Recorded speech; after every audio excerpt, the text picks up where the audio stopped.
మిత్రులందరికీ కూడా నమస్కారాలు.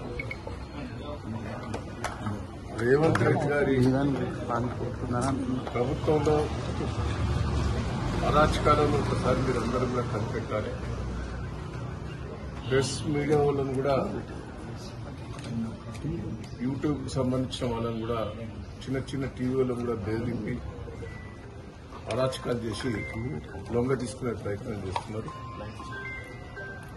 గత 10 ఏళ్ల లోపల ఎక్కడైనా ఇసుంటి అరాచకాలు జరిగాయి అనేది ఒక్కసారి రివ్యూ చేసుకోవాలి ప్రజలందరూ కూడా.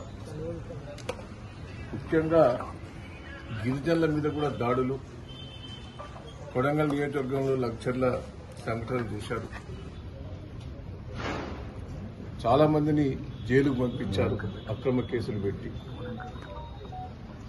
అంటే ఎంత అరాచకాలు చేస్తున్నదో ఒక్కసారి. సరే, మా మీద చేయండి, మేము దేనికైనా ఎదుర్కొందానికి సిద్ధంగా ఉన్నాం. హరీష్ రావు మీద ఎంబడిపడ్డారు, కేటీఆర్ గారు ఎంబడిపడ్డారు. నా మీద ఏదో తోడాలని ప్రయత్నం చేసింది, ఎక్కడ దొరకలేవు వాళ్ళకు. మేము ఎదుర్కొంటాం. కానీ అమాయక ప్రజల మీద కేసులు పెట్టి జైలుకు తోలిన సంఘటన ఒక్కొక్కసారి మనం విశ్లేషణ చేసుకోవాలి. నా మీద ఎన్ని పెట్టాలో అన్ని పెట్టింది సోషల్ మీడియాలో. కేసీఆర్ గారి మీద ముఖ్యమంత్రి ఉన్నప్పుడు కూడా పెట్టారు, ఎక్కడ కూడా పట్టించుకోలేదు. కానీ ప్రజల అభిప్రాయం ప్రెస్ మీడియా వాళ్ళు, సోషల్ మీడియా వాళ్ళు చెప్తే తప్పేంది? రైతులు చెప్తారు అరాచక పాలన, ఇంత ఘోరమైన పరిపాలన చూడలే, మాకు ఇది ఇస్తా అది ఇస్తా అని మోసం చేసి అధికారంకి వచ్చాడు. మహిళలు చెప్తున్నారు.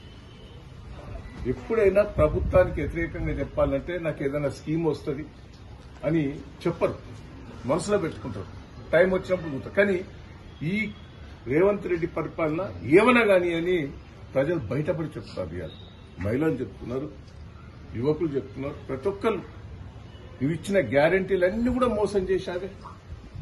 రుణమాఫీ సరిగ్గా కాలే, మళ్ళా రైతు బంధు అని పేరు చెప్పారు. సంవత్సరం ఎగ్గొట్టి 15,000 ఇస్తా అని వేయిస్తాను. సంవత్సరం ఎగ్గొట్టింది ఏం కావాలి?